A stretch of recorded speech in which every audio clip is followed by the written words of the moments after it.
Kaya coast yung nakalagay. Sarado natin ulit. Ito, Tugong Lodge.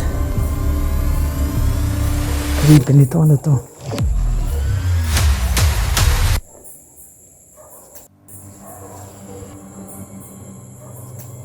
Tabi-tabi po. Walang galang na po. Magbablog lang. Grabe.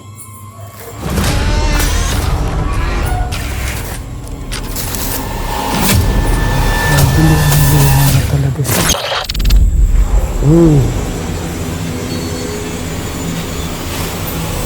Ito yung ano. Pinapagita dun sa baba, sa labas. Ito yun. So, ganito mga lugar dapat nire-respeto. Ganyan sa taas ng creepy pag tingala ako. Yan o. Oh. Parang may ano dun, no?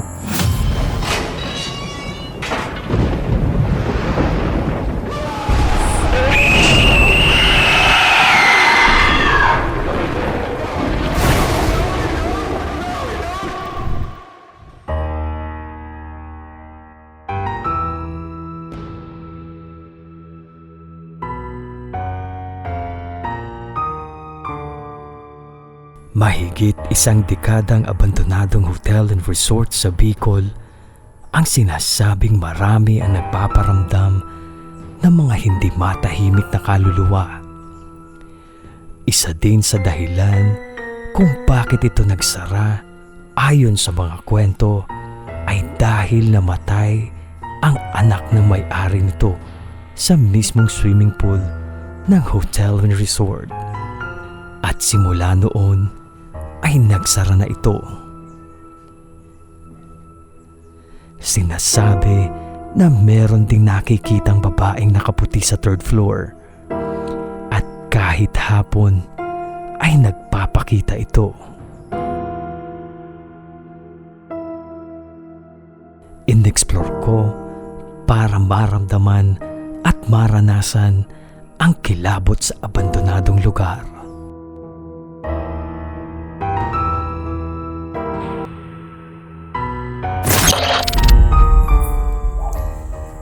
Tugong Lodge, magandang hello sa iyo at welcome dito sa ating Joko Loco YouTube channel. At eto, meron lang tayong isang lugar na i-explore.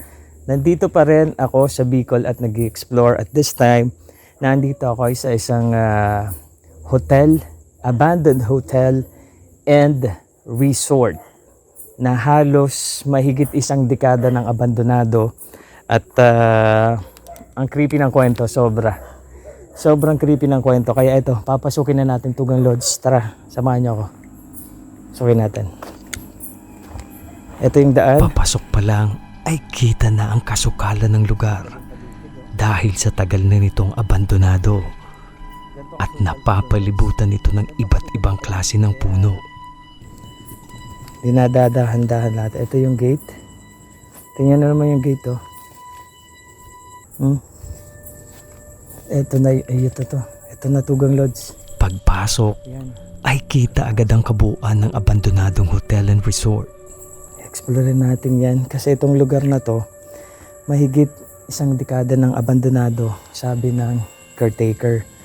So ito, ang daming nakikita dito daw kasi actually kinikilabutan pero lalakasan na lang yung loob. Pero ang kwento, kaya ito nagsara dahil namatay dito yung anak ng may-ari at nalunod sa swimming pool, sabi ng caretaker.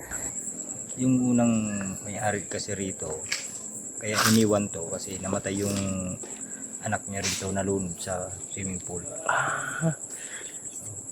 Pero nagpaparamdam pa rin siya kasi nga parang hinahanap niya yung magulang. Ay, 8 years pa lang ako rito. so mga isang dekada ganon. Oh, dekada na to. So siya, madalas siya nakakakita ng kung ano-ano dito. At as in sa harapan niya mismo. So nakikiusap na lang siya na sana okay daw sila, magkaibigan na lang, yung wala nang dadmahan na lang. Bago ako rito, masukal pa yung likod yan namin. Yung cellphone, no. Ngayon, gusto ko makita. Gusto kumakausap. Ang pagpindot ko, dumaan talaga sa ano ko. Hindi naman kita inaano. Ayaw kitang makita. Ayaw mo rin ako sana. Huwag mo na rin sana ako gambalain. Yun na yun. So, subukan natin pasukin to Tugang Lods. Ang creepy. Ito na lang. Simulan natin.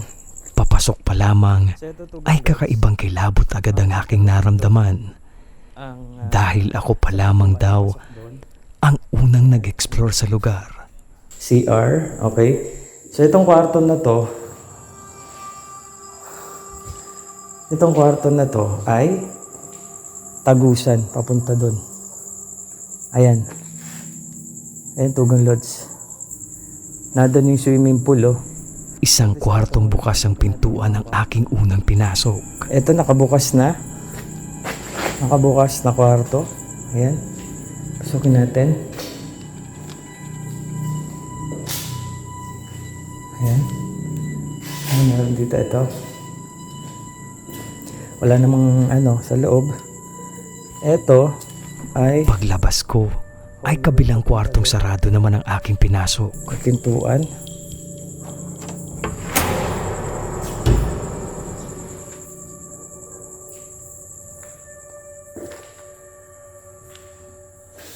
Isang kwarto.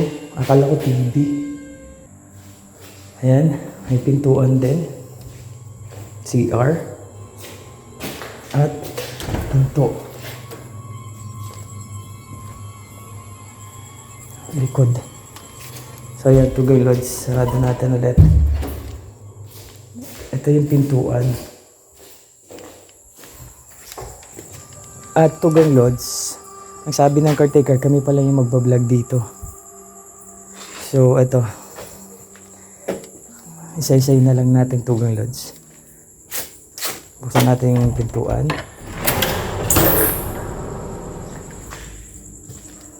Ganun din. Parehas lang din yung niya. Parehas lang din yung design niya. So, hindi tayo magbababa dyan. Okay. So, eto. So, halos lahat ganito.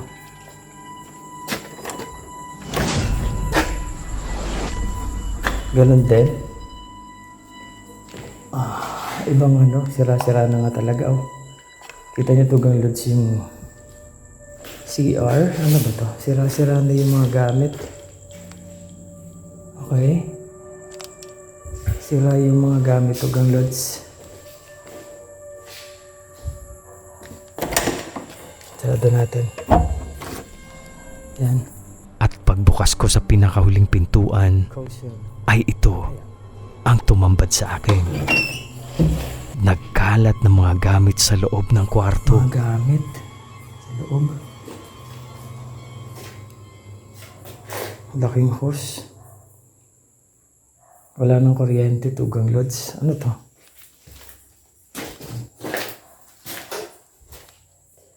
Mga sapot to. Ay gagamba. Yan o. Pagdating ko sa dulong parte ng abandonadong lugar, ay kakaibang kilabot ang aking naramdaman. Ito Tugang Lods. Creepy nito. Ano to?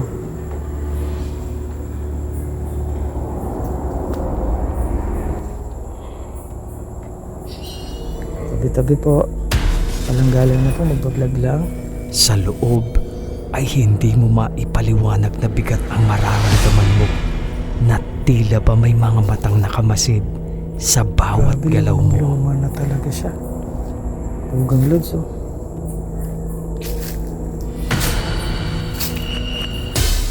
Party pa ito ng resort.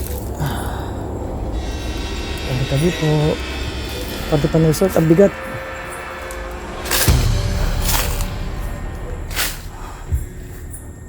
Tugang Lods. Party pa ito ng resort. Bakas ang kalumaan sa loob nito dahil sa tagal na nitong abandonado. Tinubuan na siya ng puno sa loob. Tugang Lods, oh. Kahit sobrang kaba ang aking nararamdaman, ay isiniwalang bahala ko na lamang ito at pinagpatuloy ko ang pag-i-explore sa lugar. So, ganyan Tugang Lods ka luma to. Yan. At eto, CR ba to? Yung CR Tugang Lodge. Tapos Pinuntahan ko naman ang swimming pool yung swimming pool. kung saan nawala ng buhay Ito yung, ang swimming anak pool ng Tugang unang may-ari ng hotel and resort. Dito ang sabi ng caretaker dito nawala ng buhay yung bata. Walang galang na po. Nagbablog lang ako at hindi ako gagawa ng hindi maganda. Magbablog lang po at gusto kong ipakita sa iba na itong gantong mga lugar dapat nire-respeto. Ganyan sa taas ang creepy pag tingala ako.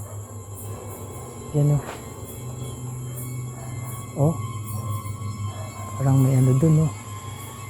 Sige, Tugang Lodge. Mamaya, explore ko lang muna to, Tugang Lodge.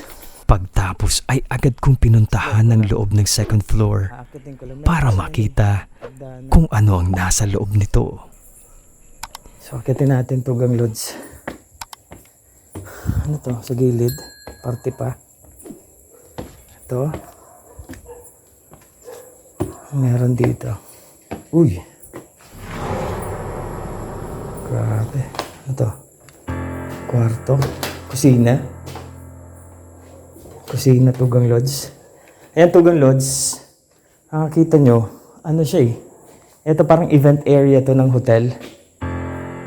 Ito yung hotel and ano kasi to, resort. So may mga Kitang-kita na sira-sira na at nabubulok na ang mga kahoy na ginamit sa kisame kasi nito. tingnan nyo yung mga kahoy oh.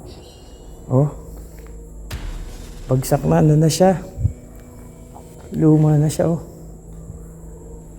Ayan. So ayan, Tugang Lodge. Pagtapos kong maikot ay dumiretso naman ako sa third floor ng abandonadong hotel. Ito yung ano, yung nakikita dun sa baba, sa labas. Ito yun. So, sa Tugang Lodge. Ay, ito yung loob ng, ito yung second floor. Nung makita ko na at maikot ang third floor, ay pinuntahan ko naman agad ang roof deck ng hotel and resort. Ayan, at ito third floor. Ito yung pababa. Doon. Ito naman yung third floor. Ayan. So, tayo natin. Paakyat, grabe. Luwag pala na ito. Paakyat. Tayo natin. May toko. So, ito ang third floor.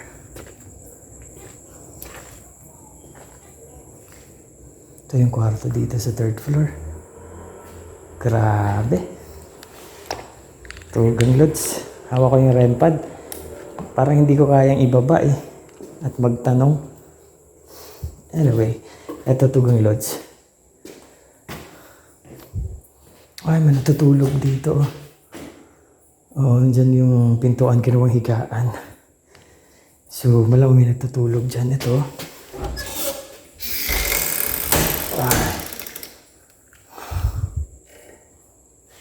Ayan. Kwarto pa. Sira-sira na din. Ayan. Ito lang yung loob ng kwarto, Tugang Lodge. At, sarado natin din. Ayan. Dito ay, ano meron dito? Wala, labas lang. Ayan.